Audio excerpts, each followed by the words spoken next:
दोस्तों नमस्कार। आज हम लोग देखेंगे कि एकाधिकार या अपूर्ण प्रतियोगिता के अंतर्गत एमआर और एआर वक्र आपस में किस प्रकार संबंधित होते हैं। सबसे पहले इसको हम लिस्ट के माध्यम से समझते हैं कि ये औसत आगम वक्र की जो सूची बनाएंगे कैसे बनेगी, एमआर कैसे बनेगा, कुल आगम जो टीआर है, टोटल रेवेन्यू है, ये कैसे बनेगा। तो एक चीज़ ध्यान रखिएगा कि पूर्ण प्रतियोगिता में जो कीमत है, चाहे जितना उत्पादन करो, उत्पादन करने का मतलब उत्पादन इसीलिए तो करेंगे क्योंकि वस्तु को बेचना है।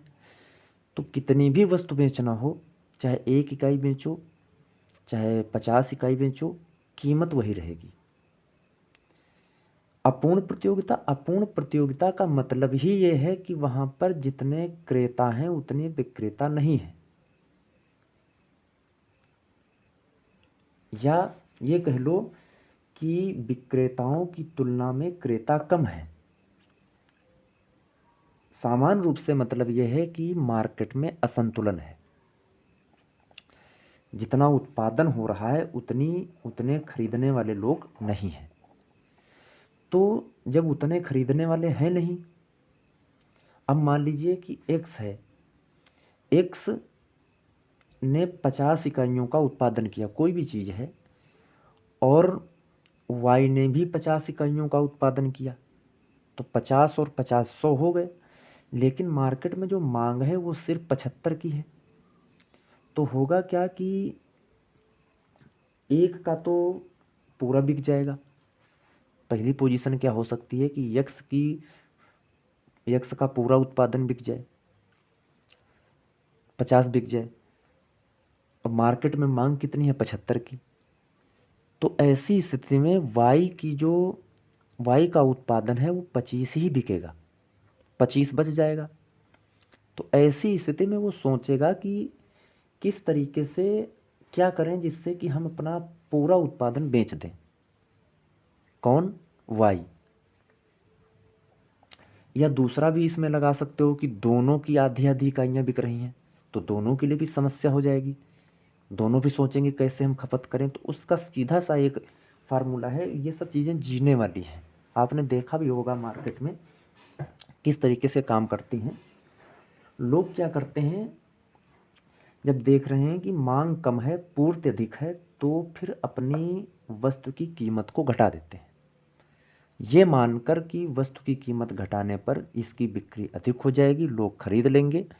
और ऐसा होता भी है। बहुत सारे ऐसे लोग जो नहीं खरीदना चाहते थे, जब देखते हैं कि रेट कम हो गया तो वो लोग खरीद लेते हैं। अब आइए इसको समझते हैं। कोई एक वस्तु है, 1 इकाई का जब उत्पादन हो रहा तब उस वस्तु की कीमत है 20 रुपया। पेन ही है जो हम हाथ में पकड़े, यही पेन है। तो 20 रुपया जब उसकी कीमत है या औसत आगम है, तो 1 ही इकाई है, तो कुल आगम कितना होगा? कुल आगम भी 20 होगा। सीमांत आगम कितना हो जाएगा? 20। अब यही व्यक्ति जब 2 इकाइयों का उत्पादन करेगा, पूर्ण प्रतियोगिता तो है नहीं, तो अब क्या करेगा, वो अपने रेट को कम करेगा। अब मान लेते हैं कि 2 इकाइयां बेचने पर उसे कुल रुपए प्राप्त हो रहे हैं 36। फिर ये पेन अगर 10 रुपए का बेचता तो 10 रुपए बेचने पर, माफ कीजिएगा, 20 रुपए के रेट होने पर ये तो पूर्ण प्रतियोगिता हो गई कि किसी भी उत्पादन की इकाई पर रेट वही रहे, पूर्ण प्रतियोगिता हो गई। यहाँ पर हम अपूर्ण प्रतियोगिता की बात कर रहे हैं। तो जब 2 पेन बना दिए तो 40 रुपए के पेन नहीं बिकेंगे। क्यों? अपूर्ण प्रतियोगिता है। बना दिए आपने 2 पेन, लेकिन 2 पेन की मांग नहीं थी। तो क्या होगा, पेन की कीमत घटानी पड़ेगी। और हम मान लेते हैं कि 36 रुपये रेवेन्यू प्राप्त हो रहा है। कुल आगम कितना हो रहा है? 36। जब कुल आगम 36 हो रहा है तो आप सीधे समझिए 2 पेन 36 रुपये की, तो 1 पेन 18 का। और जब 1 पेन 18 का हो गया तो इधर हम एमआर क्या होगा, 36 से 20 घटाएंगे, 36 से 20 घटाएंगे 16 आ जाएगा।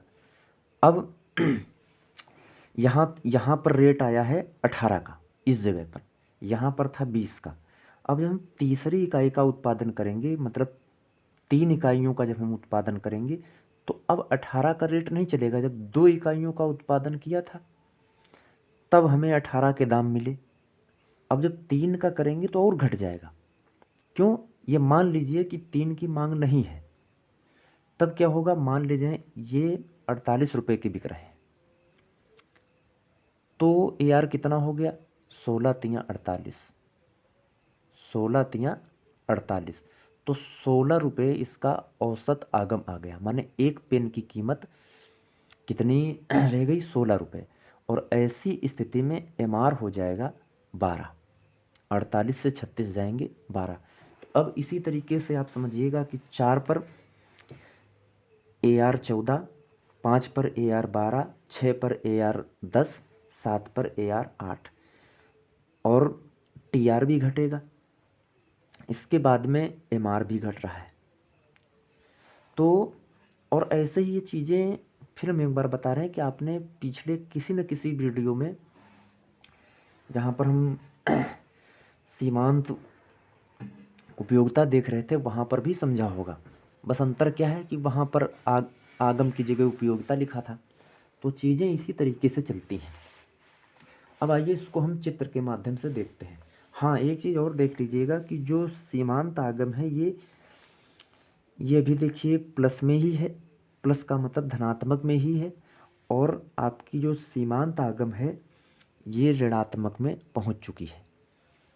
तो इसको हम चित्र के माध्यम से समझते हैं। दोस्तों, हम लोग चित्र देखें इससे पहले एक चीज़ आपको ये समझनी होगी कि AR और MR में सबसे पहले कौन घट रहा है? घट तो दोनों समान स्थिति में रहे, ज़्यादा कौन घट रहा है? देखिए ये था 20, 20 से 18 हुआ AR। MR क्या हुआ? 20 से 16 रह गया। यहाँ 4 पॉइंट का ह्रास हुआ और यहाँ पर 2 पॉइंट का। अगली उसमें यहाँ पर 2 पॉइंट का हुआ, यहाँ पर 4 का हुआ, यहाँ पर 2 का, यहाँ पर 4 का, यहाँ पर 2 का, यहाँ पर 4 का। मतलब इधर 2-2 पॉइंट का ह्रास हो रहा है और इधर 4-4 पॉइंट का। तो एक चीज़ ध्यान रखना कि ये जो AR वक्र होगा ये नीचे को ढालू होगा। क्यों ढालू होगा? क्योंकि घट रहा है। भाई मान लीजिए कि पहले 20 के सामने पॉइंट लगाया आपने, फिर 18 के सामने लगाओगे, फिर 16 के सामने लगाओगे, तो नीचे को जाएगा। अगर ये 20 पर बराबर रहे तो ऐसे सीधे समांतर हो जाएगा। क्योंकि घट रहा है इसलिए नीचे को आएगा। तो इसलिए हम कहेंगे कि जो एकाधिकार है या अपूर्ण प्रतियोगिता है उसके अंतर्गत AR जो वक्र है, औसत आगम वक्र है, वो नीचे को ढालू होता है। और सीमांत आगम, क्योंकि हम लोग AR और MR का संबंध देख रहे हैं, तो MR वक्र भी नीचे को होगा। क्यों होगा? घट रहा है। लेकिन AR वक्र और MR वक्र में कौन ऊपर होगा? तो इसके लिए निर्धारित कर रहा है 20 से 18। यहाँ कम घटोत्तरी है। पूरे इसमें औसत आगम में कम घटोत्तरी हो रही, 2 पॉइंट की घटोत्तरी हो रही। यहाँ पर 4 पॉइंट की हो रही। तो ये होगा नीचे MR वक्र, क्योंकि ज़्यादा घट रहा है, और ये ऊपर होगा। तो हम ये कहेंगे कि एकाधिकार या अपूर्ण प्रतियोगिता में MR वक्र से AR वक्र ऊपर होता है। अब आइए इसको हम चित्र से देखते हैं। दोस्तों, आप देख रहे हैं कि ये X अक्ष है, ये Y अक्ष है। इस पर आउटपुट है, ये रेवेन्यू है, राजस्व है या आगम है। अब ये जो ये है AR वक्र, ये है MR वक्र। MR वक्र AR वक्र से नीचे होता है। क्यों होता है? इसको हमने पहले ही लिस्ट में समझ लिया है कि क्योंकि AR 2 पॉइंट पर घट रहा था और MR 4 पॉइंट घट रहा था, तो घटने के कारण ये नीचे होगा। अब इसमें एक चीज़ और आपको समझना है कि बनाने में थोड़ा सा ये डिस्टर्ब हो गया है। ए आर वक्र से अगर हम y अक्ष पर लंब डालें, y अक्ष पर ए आर वक्र से लंब डालें, ये लंब पड़ा, तो इस लंब को एम आर वक्र आधे से काटता है, यहाँ से जाएगा थोड़ा इसके इधर से, और इतनी उससे काटता है कि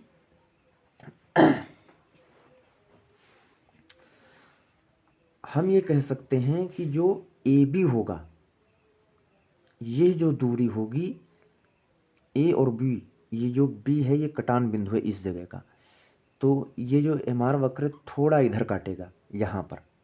तो यहाँ से काटने क्या होगा कि ए बी बराबर बी सी, जितनी दूरी, कुल दूरी अगर 2 सेंटीमीटर मान लें ए से सी अगर 2 सेंटीमीटर मान लेते हैं, तो इसका मतलब है इस डाले हुए लंब पर एम आर वक्र इस जगह से गुजरेगा जहाँ से इधर भी 1 सेंटीमीटर दूरी हो, माने एम आर वक्र से वाई अक्ष की दूरी 1 सेंटीमीटर और एम आर वक्र से ए आर की दूरी भी 1 सेंटीमीटर, कहाँ से, कटान बिंदु से। तो ए बी बराबर बी सी रहेगा।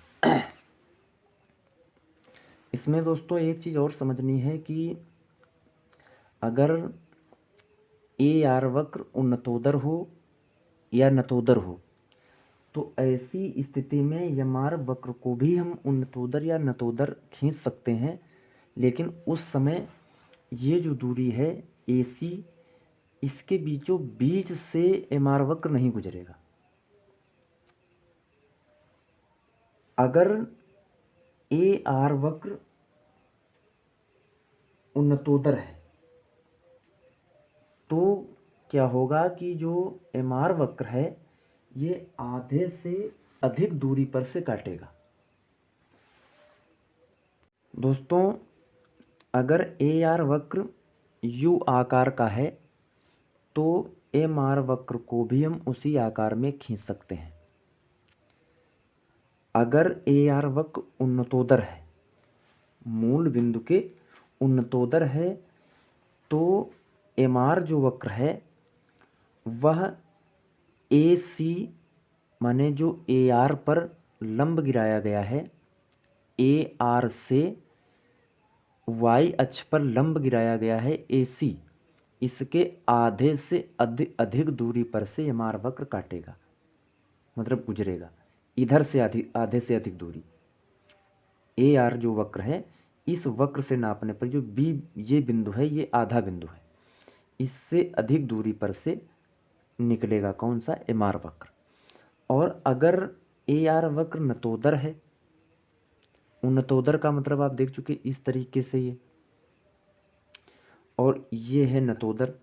अगर नतोदर है तो फिर क्या होगा कि एम आर वक्र आधे से कम दूरी पर से इस लंब को काटेगा, आधी जो दूरी है वो बी पॉइंट है, इसके अंदर रहेगा। और अगर उन्नतोदर है तो आधे से अधिक दूरी पर काटेगा। तो उम्मीद है ये चीज़ें समझ में आई होंगी। बहुत बहुत धन्यवाद।